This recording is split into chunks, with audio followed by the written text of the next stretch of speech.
Developments in India during the medieval period.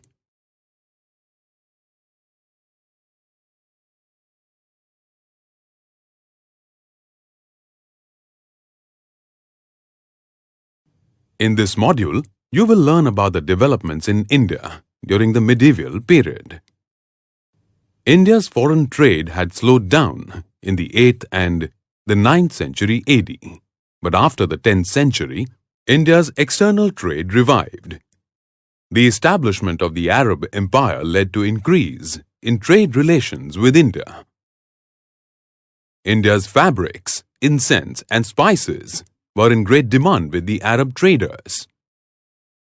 When they came to India, they brought dates and horses and took back lemons, coconuts, and mangoes. This period also saw an increase in India's trade with China and Southeast Asia. Indian spices, ivory, glassware, medicinal products, and lacquer were in great demand in China. Bharuch in Gujarat became an important port. Shisham from Kerala was sent to China. Merchant ships sailed from Tamralipiti in Bengal to Java, Sumatra, and other islands. The Pala kings of Bengal and the Chola kings of South India encouraged trade, and the Chola king Rajendra I sent his ambassador to China. Many Indians went to the Southeast Asian countries for trade, and they were followed by preachers of Hinduism and Buddhism. This has had a great influence on the art and architecture of China and Southeast Asia, like the Buddhist stupa at Borobudur in Java and the Angkor Wat Temple in Cambodia. The rise of new kingdoms and the growth in trade led to the development of many new towns. Ujjain, Ajmer, and Tanjavur prospered. The king's ministers, administrators, noblemen, office-bearers, and merchants resided in the towns. Agriculture was the main occupation of the people in the villages. Agriculture was carried out using rainwater and water from canals on rivers and lakes. The major crops produced were rice, bajra, oilseeds, sugarcane, legumes, wheat, and cotton. Fruits like jackfruit, mango, fig, grapes, and wood apple were also grown.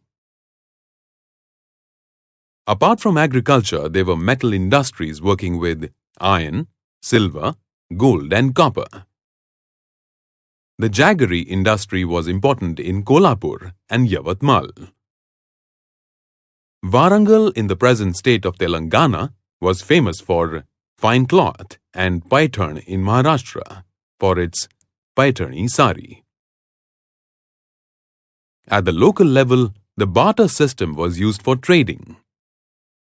Gold, silver, and copper coins were used as currency for foreign trade. Padmatank was the golden coin used during the Yadava period. The Indian society was divided into many castes and subcastes, and the relations between them were governed by various customs and traditions. Occupations were based on castes, and inter-caste marriages were forbidden. The caste system caused inequality in the society.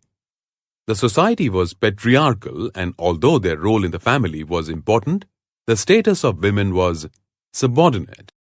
The scope of education was limited, as an individual learned his occupation in the family itself. The Nalanda and the Vikramashila universities were the renowned universities of this period. To study in these universities, students came from Nepal, Tibet, China, Myanmar, Cambodia, Sri Lanka, and Indonesia. Many temples were built in different parts of India, and temple architecture developed greatly.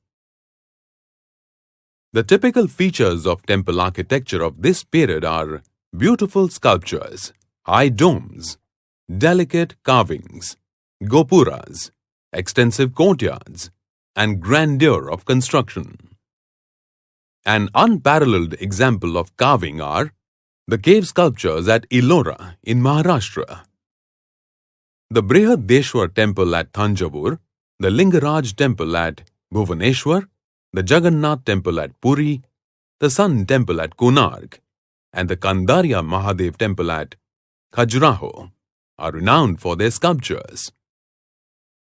The Channa Keshava temple at Bellur and the Hoysaleshwara temple at Halebidu in Karnataka are known for their beautiful carvings, whereas the Jain temples of Dilwara near Mount Abu are known for their carvings in marble.